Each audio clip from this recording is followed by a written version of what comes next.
digress here. God bless you. Are we on? No, red light. Okay. Bright light, bright light. I'm looking at it, say, God bless you, Dad, looking down, and I don't know if we're recording. Okay, God bless you. My name is Aaron. We'll be doing a teaching tonight in our Heavenly Father's Word. Before we start, we will be obedient to 1 Corinthians 14.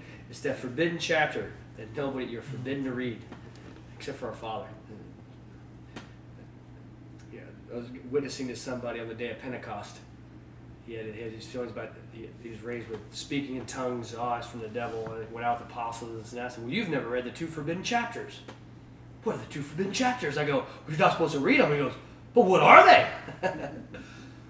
Okay, I'll tell you, but don't tell any theologians I told you, okay? He goes, what? 1 Corinthians 14 and 15. Oh, I've read those. I said, no, you haven't.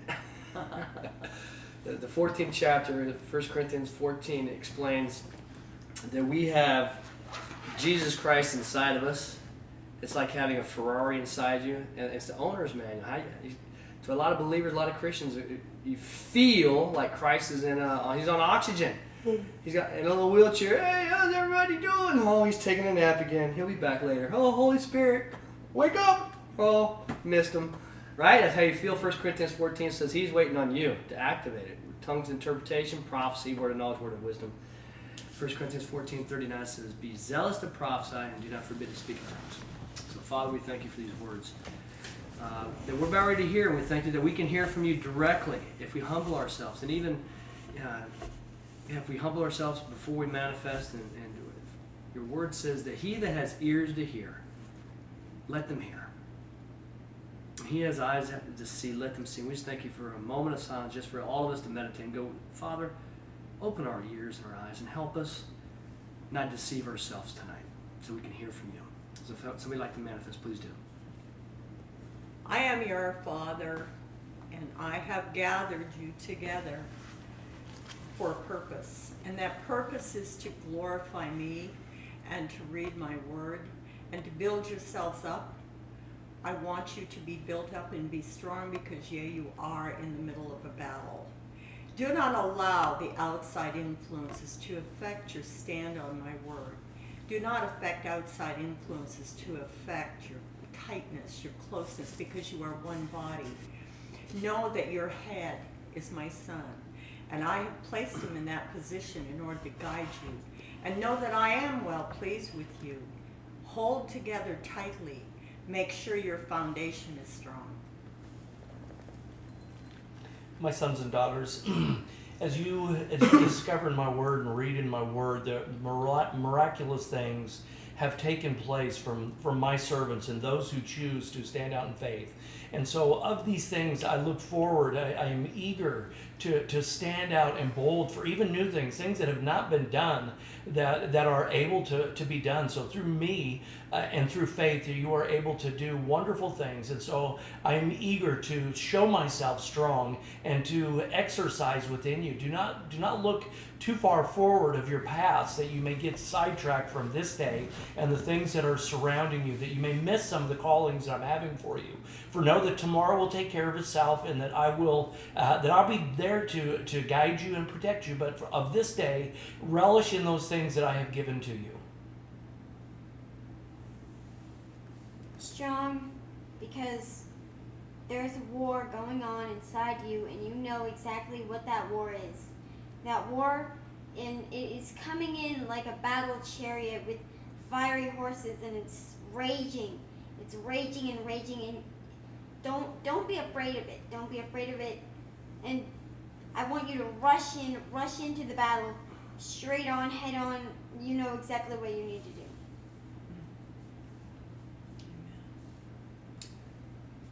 And I'll give a word of prophecy. No, I'll do tongues interpretation.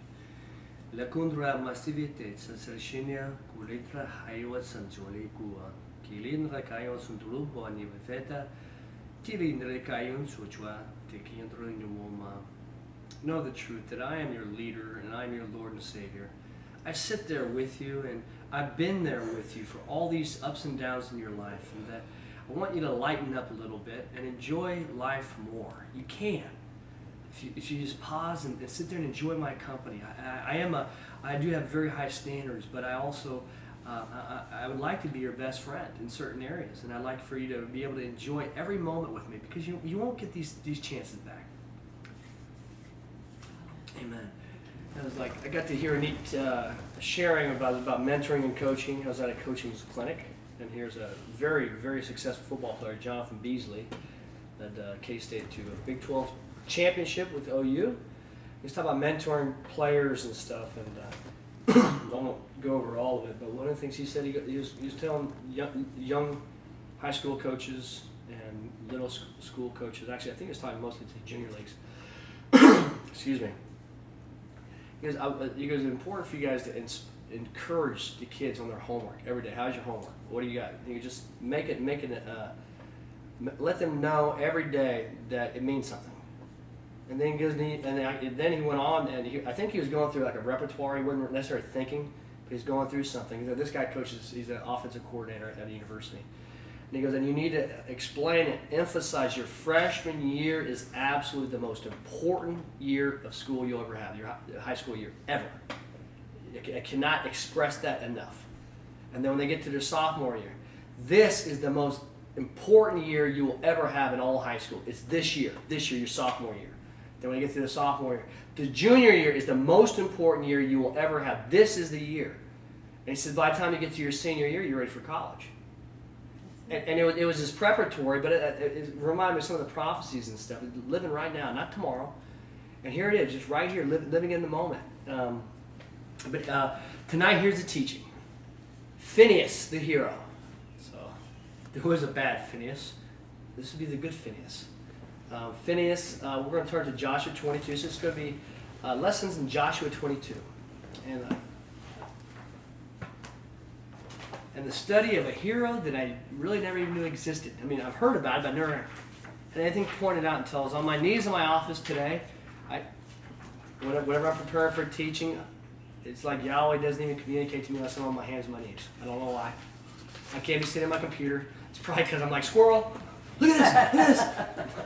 Got to sit down. There's nothing in front of me but my books and paperwork. But here it was, all of a sudden, when I got done writing things down, and then all of a sudden he pointed the last part together. And I'm like, how did I?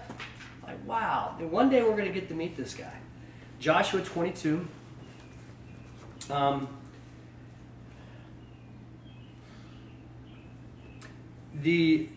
On Joshua 22, what this is really the conclusions of the wars of Israel, subduing the promised land for Israel.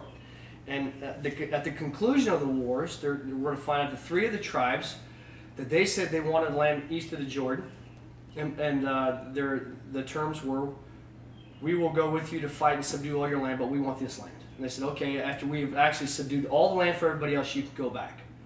Okay, so now they're kind of like mercenaries a little bit, because it wasn't even for them, but it's a neat story.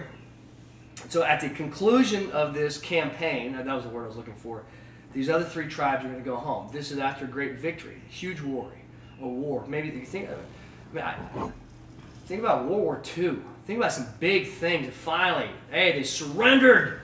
Okay, there's parades, all kinds of things. Okay, see you guys later.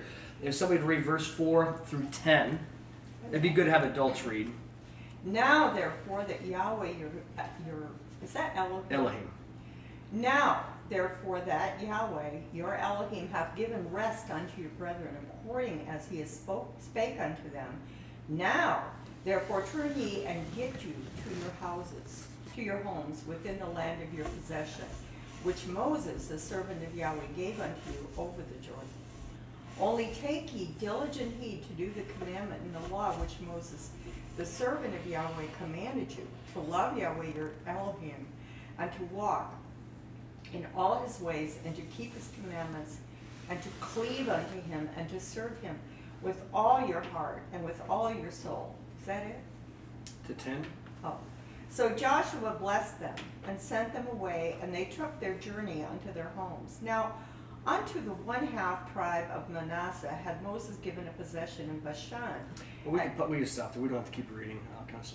So you can imagine, can you imagine the military in World War II leaving France and Great Britain to come back home? Time to go home, boys. Parades. Yeah. We did it. We did it. We're the Joshua generation. We did it. Now here's Yehoshua goes, go home. Do you think they're excited about going home and seeing the land that they just inherited? I mean, they're around other people's land. Well, we got good land too. We're going to go see our family and our wives and our children. We're going to go see our family. Good stuff, right? And if you keep going on through verse 10, they start explaining what's going on and where they're going. Let's see here. So they go home in verse 9 and then verse 10. Okay. Mom, would you read verse 10, please? And when they came unto the circles of the Jordan, which were in the land of Canaan, then did the sons of Reuben and the sons of Gad and the half-tribe of Manasseh build there an altar by the Jordan, an altar of large dimensions. And the sons of Israel heard say, Lo, the sons of Reuben and the sons of Gad and half-tribe of Manasseh have built an altar in front of the land of Canaan, in the circles of the Jordan, in the region opposite the sons of Israel. And when the sons of Israel heard, all the assembly of the sons of Israel gathered themselves together at Shiloh, took up against them to war. Keep going. So you're going to go, what's going on? What in the world? Yeah.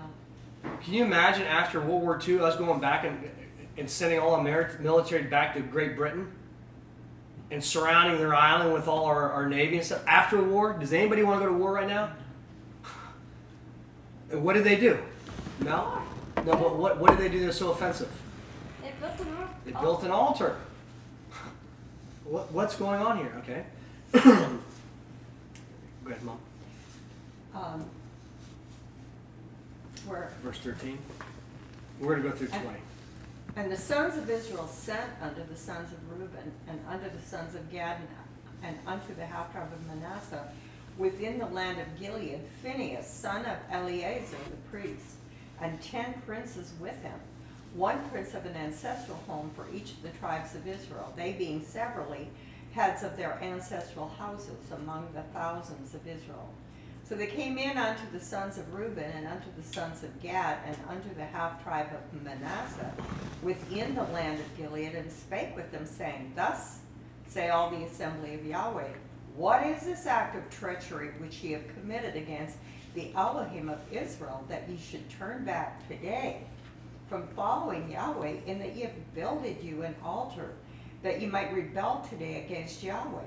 Too little for us was the iniquity of Peor, from which we have not cleansed ourselves unto this day, although the plague came upon the assembly of Yahweh, but that ye must turn back today from following Yahweh, though it must needs be that if ye rebel today against Yahweh, then tomorrow with all the assembly of Israel will he be wroth.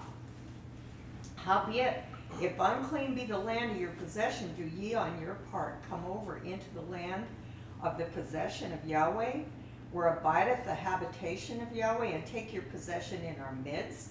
But against Yahweh do not rebel, nor against us rebel, by building yourselves an altar apart from the altar of Yahweh our God.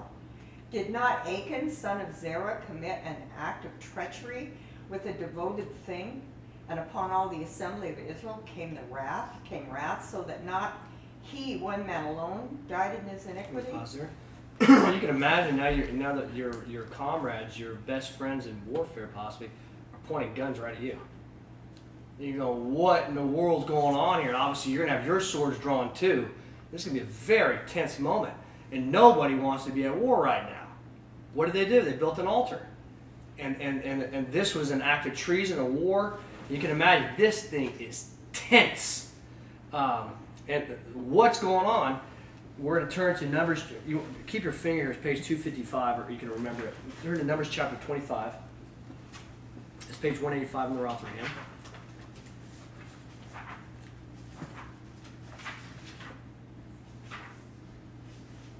I'm sorry, what In chapter? 25. In chapter, page 23 and 24, there's a very unusual story about a guy named Balaam. He had a talking donkey.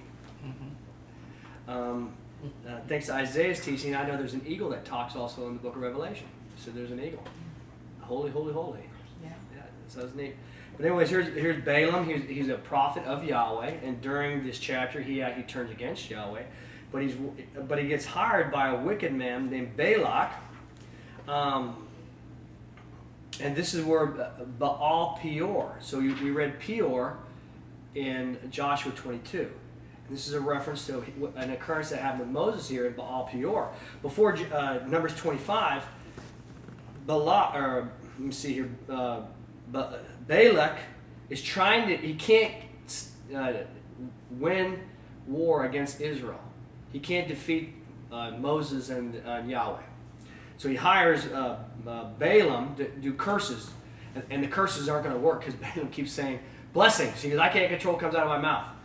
And so in verse 25 is going to be actually what does happen. Chapter 25, verse 1, Balaam does do something. We don't see it here in the book of Numbers, but Mel, will you read just verse 1? Okay. And Israel remained among the Acacias, and the people began to go away unchastely unto the daughters of Moab. Okay, unchastely into the daughters of Moab. This is after Balaam tells Balak, if you want to defeat them, here's how you're going to do it. Keep your finger here. We'll go to Revelation chapter. Let's see here.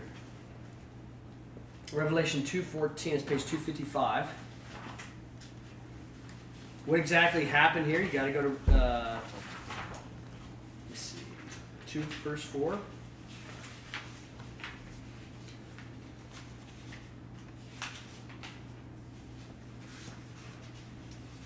$253. I said 255. I think it's 253. Chapter 2. Yeah. Nevertheless, I have against thee a few things, that thou hast there such as hold fast the teaching of Balaam, who went on to teach Balak to throw a cause of stumbling before the sons of Israel, to eat idol sacrifice and commit lewdness. It was sexual immorality. You couldn't beat them. So he's going to, if you want to get Israel, what you got to do is you got to penetrate them. And how do you do it? You get sin in there. How do you get sin? It's going to be sexual immorality. Do you know who this reminds me of? Us. In this country. We have a modern day, what was his name, Balak? His name is Barack Obama. He can't stop the body of Christ. So what has he been doing? He's been forcing sexual immorality everywhere. You will take sodomy. You'll take sexual perversions. You will do this, and he's forcing it in. And people, and if you don't stick up for it, what's happening? What's happened to the Boy Scouts? Now the Boy Scouts is now offering condoms. What's he trying to do? Who's behind Balak? Who's the real? Balak's just the hands and feet of the adversary, right? So who's trying? Okay, and so who's Barack Obama working for? Is the adversary. And so he can't stop the body of Christ here in the United States. He's going to do the same thing. How are we going to get him? Sexual immorality. Give him something that's just too good to be true. Now go back to, you can see with the lewdness here, verse B, will give us a reference in Numbers 31:16. We'll go back to Numbers 25. We're going to find out what's going to happen after this. It's just sexual immorality, so right? Let's see, it's page 185. Okay. Tim, would you read for a little bit? Yeah. Where do you want me to start? On verse 2. So Israel remained. Let me see. So after Balaam tells Balak, here's how you get Israel, and this is the next thing. What's the next thing we know? They're infected with what? Sexual immorality. Okay. Verse 2 is with the daughters of Moab. And the people began to go away unchastely into the daughters of Moab, who invited the people unto the sacrifices of their gods. So the people did eat, and did bow themselves down unto their gods. Thus Israel let itself be unto the Baal Peor, and the anger of Yahweh kindled upon Israel. Now, how in the world can you get Israelites to start bowing down to their gods that quickly? See the footnote right above it, Baal Peor? What's that mean down here? A footnote B. Can somebody read that? Master of the generative organ. Is that what you're asking for? A Moabitish idol in whose worship females prostitute themselves. How would you like to have some sex with some beautiful women? Prostitutes. There it is. You can imagine, here's Playboys, here's swimsuit issues, here's Victoria's Secret.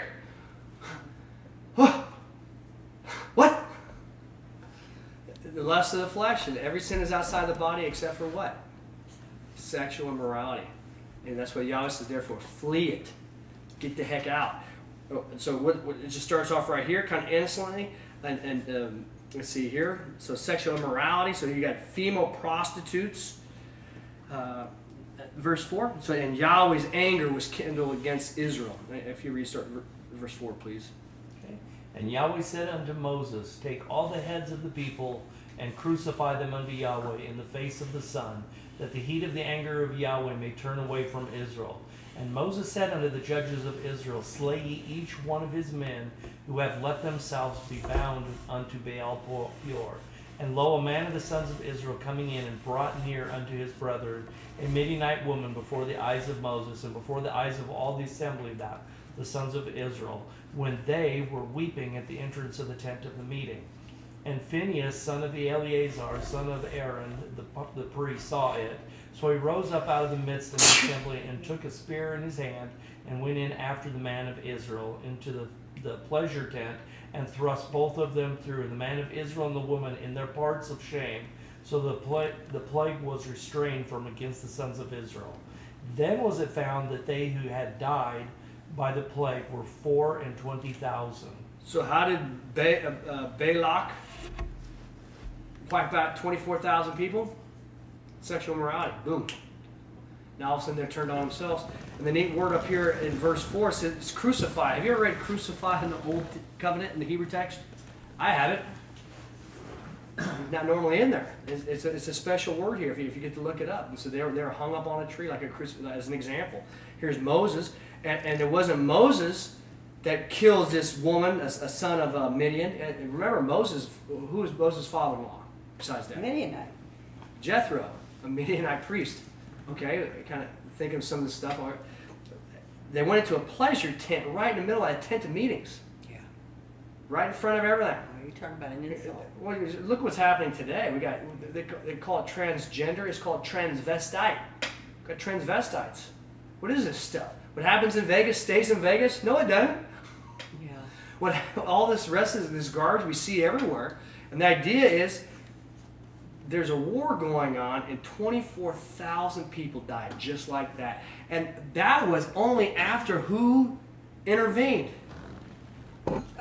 Phinehas, son of Aaron. Eleazar, son of a grandson of Aaron. How neat is that? What happened to Aaron's two of his sons didn't have such a good start. You guys remember those guys? Yeah. They brought strange fire, which meant, you know what that meant, strange fire? The fire that they were supposed to make incense was fire that was taken from the altar on the sacrifice that Yahweh approved. That fire came from Yahweh. And they were to take that fire for the incense. Aaron's sons didn't have Yahweh's fire, so they made their own. And that's why they got nuked. But isn't that neat? Here's one of Aaron's grandsons. Aaron's going to read about this one day. And what does he do? He stopped a plague. Only 24,000 people died. Only. And then let's see here. Verse 10. Yeah. Well, how far did we get going? We got all the way down to verse 10. Okay, would you read 11? Mm-hmm. You want 10? Then verse 10. Then spake Yahweh unto Moses, saying, Phinehas, son of Eleazar, son of Aaron, priest, hath turned back my wrath from against the sons of Israel, and that he was jealous with my jealousy in their midst, so that I made not an end to the sons of Israel in my jealousy. Wherefore say... Well, that's good right there. We'll stop there. So I didn't end Israel with my jealousy? That's pretty hot. Okay? And Moses didn't do it. Joshua didn't do it. Phinehas, the priest, did it. And just spear right through and save somebody's life. And you're going to go, golly, thank you, Yahweh, for Phinehas. And here Yahweh goes, somebody had the gall to stand up for Yahweh. Mm-hmm. And also, so what happened when the altar goes up? They go, did you learn nothing about Baal Peor? They said Peor. Sin is a cancer. It infects everybody. There is no little sin. And when they went to war, they go, you bring sin into your life, you bring sin to everybody. Everybody's affected. And they go, did you not forget what happened here? They also reference Achan, see here, Achan is in Joshua, let me see, 6:18. Turn there real quick, 242. Or, no, I think it's, yeah, that's right, 242. It's sorry. Sorry. And then we'll be going back to Numbers 25 and then back to Joshua 22 at the end. And here, and this is great. It was John Shanahan's teaching, the Old Testament Dad gave. And here's Achan has his sin, and he thinks that nobody's infected but him. Isn't that all of us? Mm-hmm. And do you know how you do a sin? Well, I deserve it. Yeah. You know where I'm most likely to sin? It's when I've been working 24 hours and I helped her out, I helped him out, and I'm exhausted. I want to do something for me.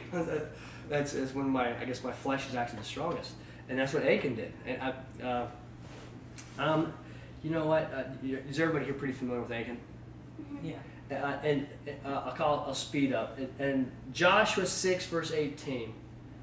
Yahweh through Yehoshua says, "Don't take any devoted things. Don't sin, or you will become devoted to destruction." They're warned. And 7 verse 5, 36 people die. How many people in this room? If 36 people of our family die, we're wiped out. 36 people are dead, and not just the 36 people die. Israel cannot stand before their enemies.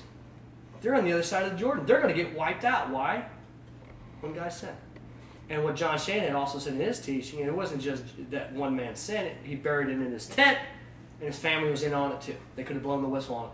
And what's neat, I didn't realize till today, it didn't say that Achan's wife died. It's just Achan, his sons, and his daughters. So either he wasn't married or maybe his wife was innocent. I don't know. But all of them died, and that's what they came back. They go, "Look, you 3 tribes, you put up an altar right here, and here's about ready to go to war. You better fess up and find out what in the world's going to happen here, because the sin of what happened to Achan, 36 people died. We couldn't stand, and none of this would have happened. And then even more would happen with Baal Peor, which is the same thing with the golden calves. You want to really get something, get this sexual immorality thing. Sin affects everybody, and so what's happening here in Joshua 22 is a civil war, and nobody wants to do it right now. You can imagine we just got done with war. I want to go home. I want to see my kids. Yeah. I want to go see my land. I want to go plow my own fields. The United States knows about civil wars, doesn't it? Mm-hmm. Did anybody want to fight in that war? No. It's neat watching the movie Lincoln. You're going to see, God, especially the righteous. You're going to go, God, I won't go to war. What was the Civil War of the United States over? Letting people it was slavery. Secede from the Union and slavery. It was slavery, yeah. So the reason why they seceded because the amendment that got rid of abolished slavery, and so there was going to be a whole war over it. And what happened? A lot of people died. Looking back, now we don't live back then, do we? Can anybody in here justify owning what they called them Negroes, an African? Can you justify that? Can anybody today justify what they did was legitimate according to Christian standards? The word. No. What did they? How did they justify it? They said they weren't human. Christians. How would Christians justify it? They said they weren't human. Christians said that there was slavery in the old covenant. There's slaves in the new covenant. There's slavery. There's slavery, right? But how do we know what they did was wrong? Matthew chapter 25, or Matthew chapter 22. Page 25. Yeah, and they did say they weren't humans, whatever justification you had to say. But the Christians, there were Christians that owned slaves. Yeah. How do you get around that? Well, there were slaves. Abraham had slaves, and here's slaves. Oh, okay. Oh, I thought we were weird because the people over in Great Britain sure didn't understand it at certain times, or Canada, or Mexico. That was okay. Now, chapter 22, 37 through 40. Would somebody read that for me? Okay, I'll read it. Right above it, it says the footnote 73. The greatest commandment. What is the greatest commandment? 36. Teacher, which commandment? I guess, Mom, would you read it? So I'm trying to find it. You better not ask me. I can't even find 22. 36. Yeah, 36. A teacher, which commandment is greatest in the law? And he said unto him, Thou shalt love the Lord thy Elohim with all thy heart, and with all thy soul, and with all thy mind. This is the greatest. This is a great and first commandment. The second like it is this, Thou shalt love thy neighbor as thyself. In these two commandments, all the law is contained, and the prophets. Okay. Is that hard to memorize? Yep. And we were to ahab Yahweh with all our heart, soul, and might. That's by doing his word. There's only one way to Yahweh. Who's that through? Jesus Christ, Yehoshua, right? And our neighbors ourselves. If you're doing something to somebody else that you don't want done to you, guilty. It's easy, right? You can see it on billboards. They call it the golden rule, whatever. But it's universal. It's around the world. It's an innate law Yahweh put on all our hearts. Everybody understands. They know this is what's right. So no matter what somebody would say about slavery, you can't justify it because you're not loving your neighbors yourself when you own them like that. Let's see here. Oh, yeah, is there a mark up here on my shirt? Mm-mm. There's not? Not a black spot? One on the other side. Oh, that one. That's why you don't drive with your top down before you do a teaching. I think I hit a bug. Oh man, I ran into a bug. But before I go on to back to the Civil War, there was a neat note with the annotated Bible. The annotated Bible is fantastic. You can write to the website. Here's www.teliosministries.com. I'm able to download the world's most accurate PDFs. So I can do screenshots. And I'm reading something right there, so I can see the grammatical, the emphasis. And then I'm reading this on Joshua 22 in a restaurant. And all of a sudden, the wheels start turning. I'm going, well, I wonder what E.W. Bollinger says. And I go to, I already have here's Numbers. Oh, here's what, and I go, I wonder what the annotated Bible says. Here's what the annotated Bible says. This is great. We're going back to Baal Peor. Baal equals Lord. Peor was the mountain on which he was worshipped. It shows chapter 25, verse 18. Baal was a Moabitish idol, and those who called the Israelites were the prostitutes necessary for worship by others. So you have to have prostitutes. Peor also means opening and may have relation with the worship anger. Let's see here. But chief of the people, let's see here. Chiefs or princes of the people, the number are not stated here, but must have been 1,000, including 24,000. Here's the other thing I was reading. But it starts explaining what exactly is happening. But then down here, it talks about the word hung. It's going to say, it's impaled or nailed. It's really crucifixion. Who said crucifixion? Yeah, Rotherham. You get to read that, so it's really neat. Here it is. You got the annotated Bible. You have E.W. Bollinger, and you got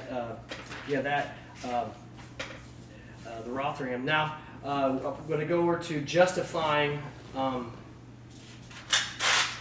the slavery of the United States. I think the best illustration of loving your neighbors yourself is I saw a commercial, and a mom had these two sons. They were both hungry. She goes, you can split a sandwich. So they make it. Now they need to cut the sandwich. She goes, you get to cut it. And he's like, he got excited. She goes, but he gets to pick which piece he wants. Now, why would you do that? Because if you cut a big piece and a small piece, what are you going to get? If he's picking, is that just to make sure it's equitable? That makes sense. That's loving your neighbors yourself, right? I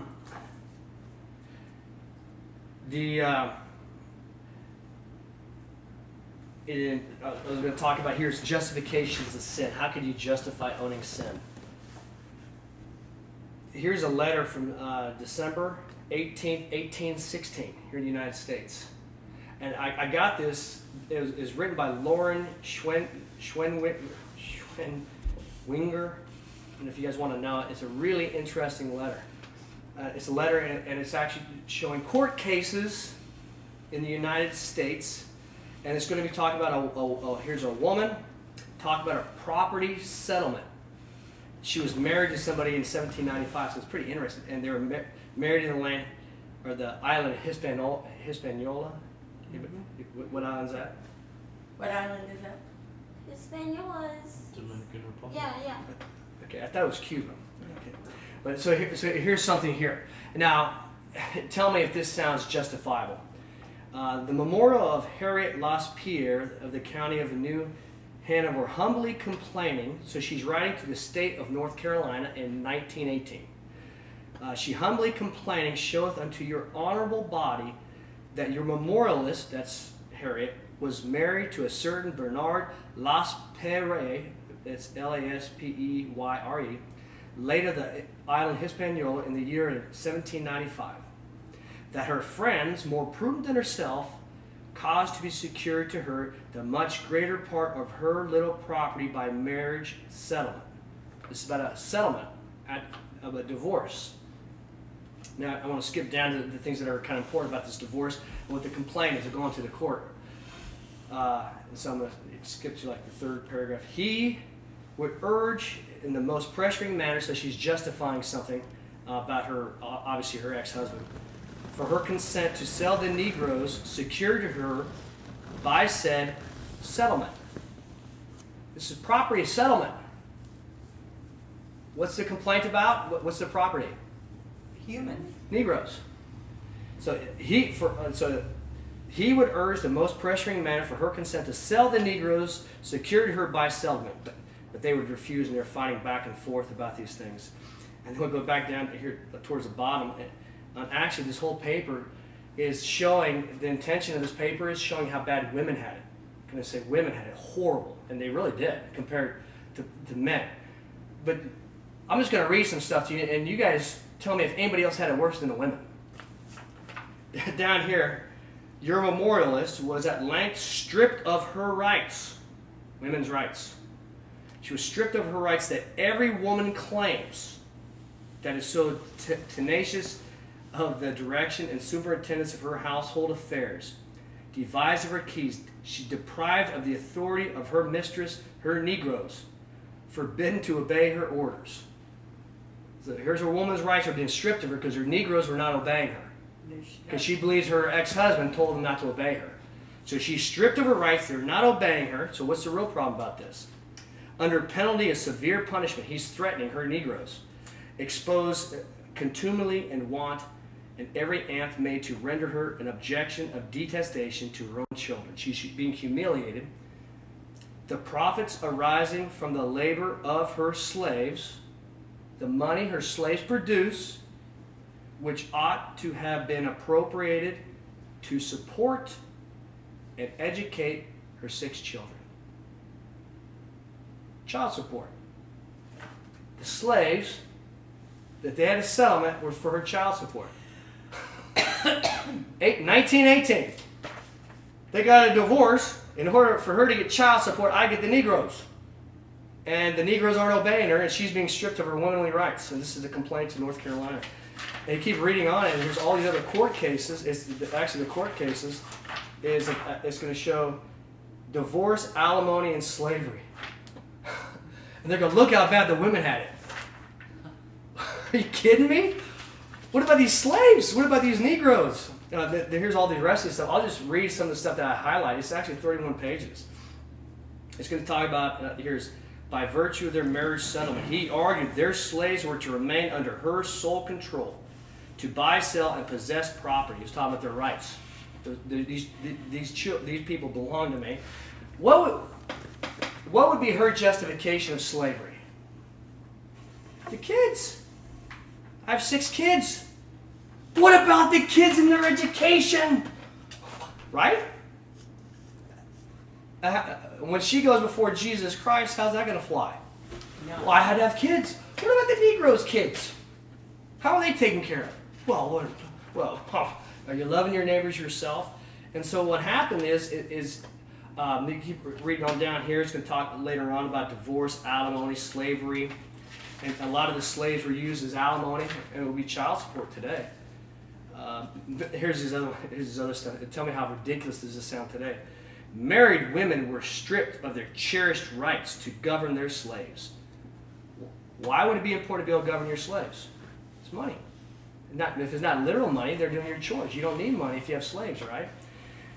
Here's another one. An important proposal to streamline the process in 1808 was hotly debated. And an interesting thing with history. So if anybody wants a copy of this, it's 31 pages. You can Google.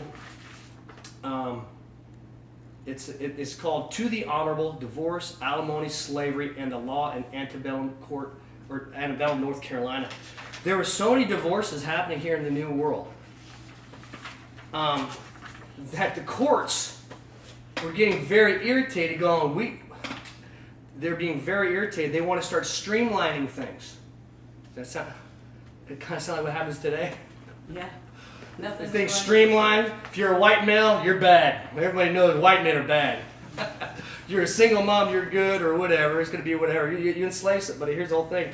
But the pastors back then started warning the courts, don't streamline this. They're going to say, one important proposal to streamline the process in 1808 was hotly debated. Supported by many in the legislature, it was opposed by ministers and religious leaders who asserted that a divorce bill, if enacted into law, would loosen the bands of society and turn mankind upon each other like brutes. Mm-hmm. What would happen if they started streamlining divorce? Going to say, we'll start acting like animals.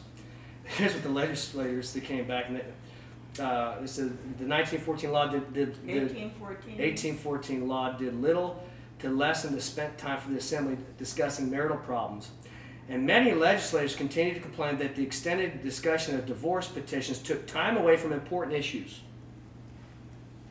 Those important issues would be taxation, political reform, internal improvements, and the control of slaves and free black populations. Controlling slaves and controlling free black populations is more important than divorce.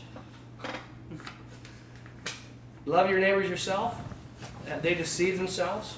You can imagine and say, if you were doing something to somebody else that you don't want to be done, if you don't want the rules are reversed, you're guilty. Sin is a disease, and everybody is infected. Let me see here. We've got all kinds of stuff. The importance of slaves or property, domestic disputes. Here's divorces. Who gets the slaves? Who are the slaves going to produce? And then the thing. Here's another one. It's a real interesting one.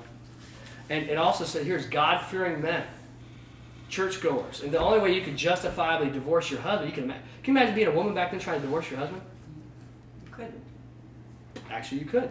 It is very, very, very difficult. You couldn't vote. I don't know if you could even own land. How would you do it? So the purpose of the paper is to show how bad it was for women. I'm going, okay, but man, it sounded bad to maybe to them. But unless you are a Negro, you're going to go, what about these people? What do they do? And here's this property going back and forth. But it also has cases of ministers. And then here's a husband, here's a wife of a minister saying he's beating me, he's hitting me. And then they would say that adultery was a reason for grounds of divorce. And they'd say, well, if you're having sex with the slaves, it could be adultery. You're getting to read through this. But it says here, let me see, here's another one.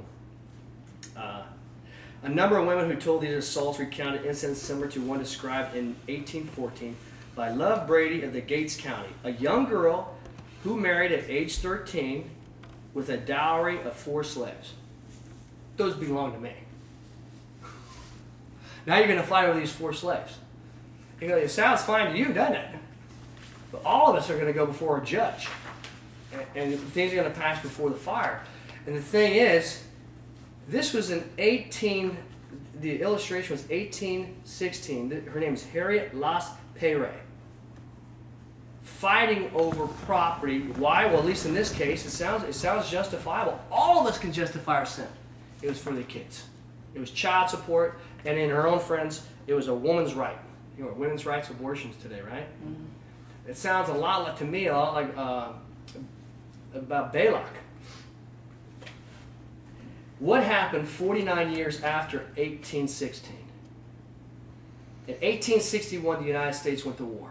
620,000 people died because of this sin. 620,000 people died because of sin. You're going to, golly. Joshua chapter 22.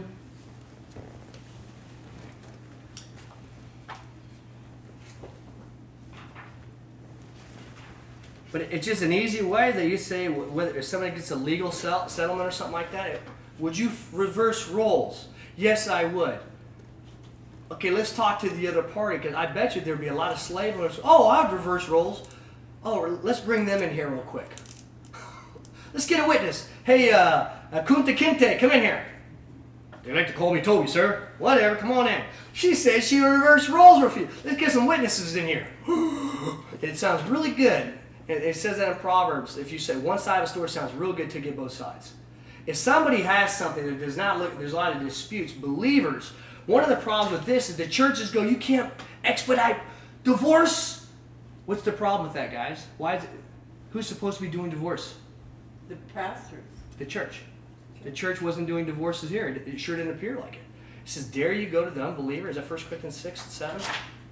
You're supposed to be doing divorces. Can you imagine if the same pastor that married you goes, what's going on? Well, he beats me. I know him. I see him every Sunday. I know about you too. Oh boy. Or he goes, she's cheating on me. She's not cheating on you. You can imagine whatever the thing would be. How many things would be resolved if the pastors were doing what the word said? Go back to Joshua chapter 22, verse 21, 255.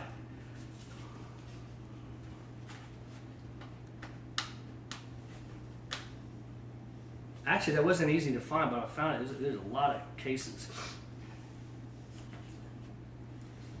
And so now we come back to Joshua 22. The civil war is about ready to happen. They get reproved. They show them, hey, and this is what actually we're supposed to be doing. If we love one another in a loving way. Philippians 2 says, esteeming others higher than yourself, assuming that this is going to hurt or something. We do it in a loving way to say, hey, we got to talk. Why? Because sin affects everybody, man. It's not just about you. There is no single sin. But here this is. Here's this big wars going on. Don't forget about Baal Peor. 24,000 died. Now verse 22, here 21. Okay, would somebody read? Then responded the sons of Reuben and the sons of Gad and the half-tribe of Manasseh, and spake unto the heads of the thousand. I'm sorry. Have you ever been accused of something? Yep. And you didn't do it? Right. And they're holding swords at you? Nope. Mm-hmm. Well, it might not be literal, but is this tense? Ah. And now they're going to respond. Remember, they got their swords out too. Okay, this is tense. This isn't about arguing. This isn't about not having Thanksgiving anymore. This is about you're going to die. Okay, and here's a response. Then responded the sons of Reuben and the sons of Gad and the half-tribe of Manasseh, and spake unto the heads of the thousands of Israel. El Elohim Yahweh, El Elohim Yahweh, he knoweth, and Israel, he shall know, if in rebellion or if in treachery against Yahweh, do not save us this day, that we should build for ourselves an altar to turn back from following Yahweh, or that we might cause to go up thereon a sending sacrifice or meal offering, or if that we might offer thereon peace offerings. Let Yahweh himself require it, if indeed we have not rather, out of anxiety and purpose done this thing, saying, in time to come your sons might speak to our sons, saying, what have ye to do with Yahweh, God of Elohim of Israel, seeing that a boundary hath Yahweh put between us and you, ye sons of Reuben, and ye sons of Gad, even in the Jordan, ye have no portion in Yahweh. So might your sons cause our sons to cease from revering Yahweh. We said therefore, let us prepare, we pray you, to build us an altar, not for a sending offering, nor for sacrifice, but that a witness it may be between us and you, and between our generations after us, that we are to do the service of Yahweh before him with our ascending offerings, and with our sacrifices, and with our peace offerings, that your sons may not say, pardon me, in time to come to our sons, ye have no portion in Yahweh. Therefore said we, and it shall be, when they so say to us, or to our generations in time to come, that we will say, behold ye the pattern of the altar of Yahweh, which our fathers made, not for ascending offerings, nor for sacrifice, but that a witness it might be between you, us and you. Far be it from us that we should rebel against Yahweh, or turn back today from following Yahweh, by building an altar for ascending offering, or meal offering, or for sacrifices, other than the altar Yahweh, our Elohim, which is before the habitation. And isn't it neat how they started off? El Elohim Yahweh. El Elohim Yahweh. And they're going to go strike us down if what we're saying is wrong. And there's a lot of witnesses here.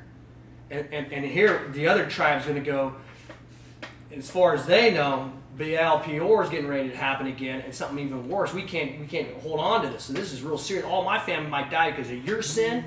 And this is across the river. And they come back and they go, and they explain this isn't for ascending sacrifices. This is not for or for sacrifices. It's for a witness. It'd say, was the making, okay, I guess we'll go, or witness. Let me see here. Verse 30. So here's a neat thing.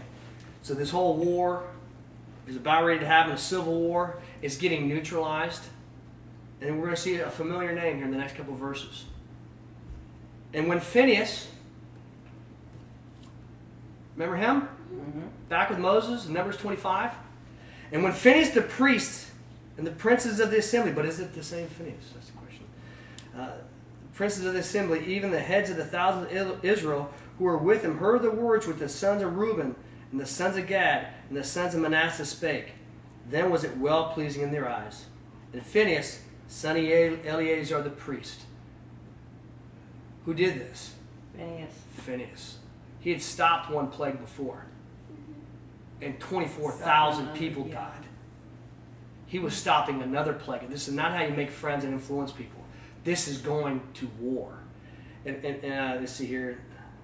And you get to read on. And what happened was it gets neutralized. Let me see here.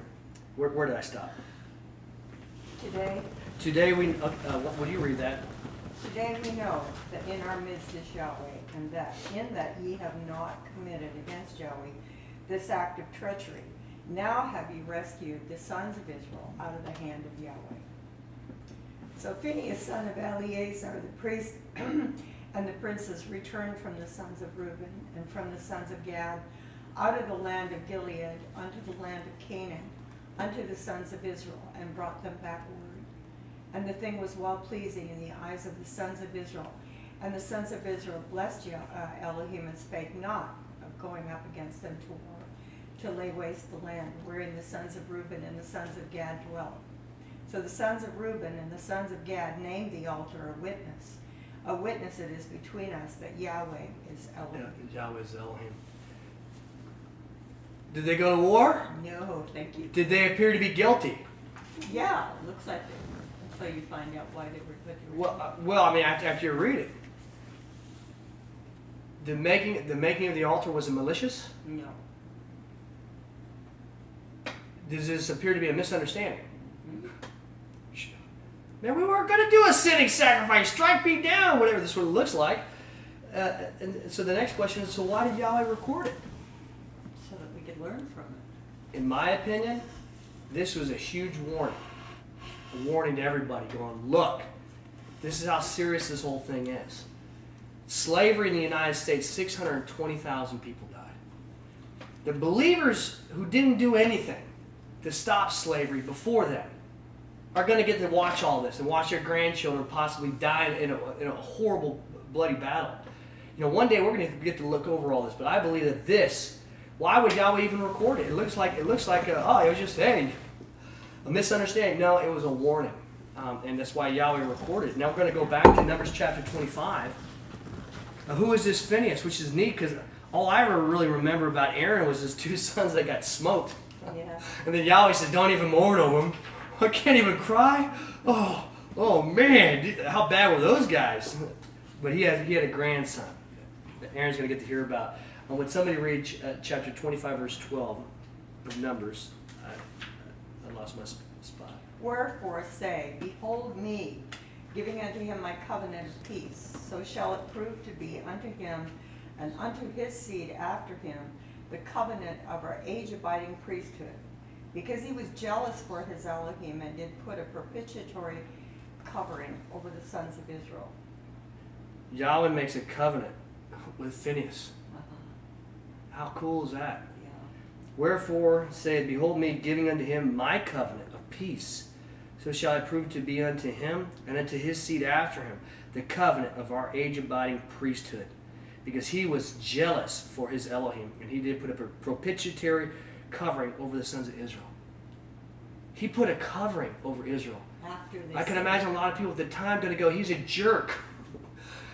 He ruins family vacations or whatever, going to go, but Yahweh goes, he put a covering.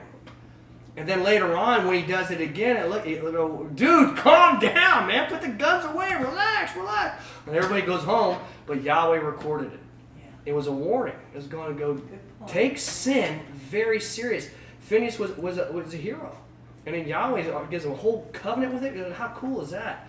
When we look back at our slavery in the United States, which is, it's easy to look at Israel and these other sins. Yeah, I really don't understand a golden calf. I don't understand some of these things.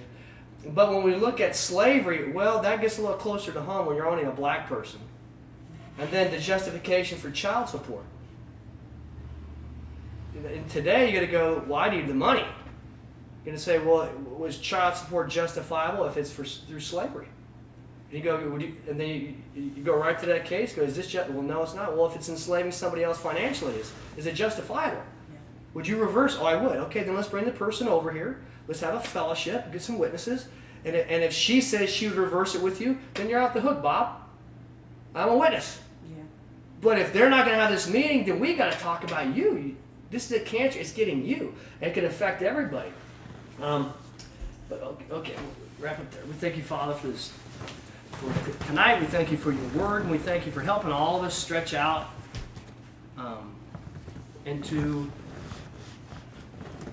the mold that you are asking us, and that you will mold us if we choose, and if we humble ourselves. And we know that I can see that you're the sculptor, and we're like a big ball of clay. But it's up to us to let you work on us, and you chisel us, and you scrape things off, and it's uncomfortable, and it's uncomfortable, and it's stretching, and it doesn't feel good.